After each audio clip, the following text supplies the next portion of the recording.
வரலட்சுமி நோன்பு அன்று மகாலட்சுமி கடாட்சம் கிடைக்க செய்ய வேண்டிய எளிய வலிமையான சூட்சும பரிகாரம்.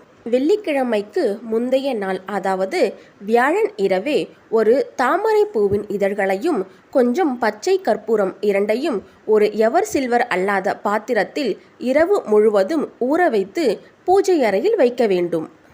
அடுத்த நாள், அதாவது வெள்ளிக்கிழமை அதிகாலையிலேயே அந்த தீர்த்தத்தை எடுத்து நாம் குளிக்கும் நீருடன் கலந்தோ அல்லது நாம் குளித்த பின் கடைசியில் அந்த தீர்த்தத்தை பயன்படுத்தி குளிப்பதால் நம்மீது தெய்வீக மனம் கமழும்.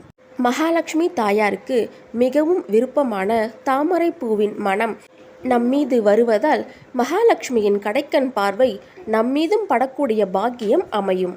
இந்த சூட்சும பரிகாரத்தை பெண்கள் மட்டும்தான் செய்ய வேண்டும் என்று கிடையாது, ஆண்களும் செய்யலாம். நம்பிக்கையுள்ளவர்கள் செய்து பாருங்கள்.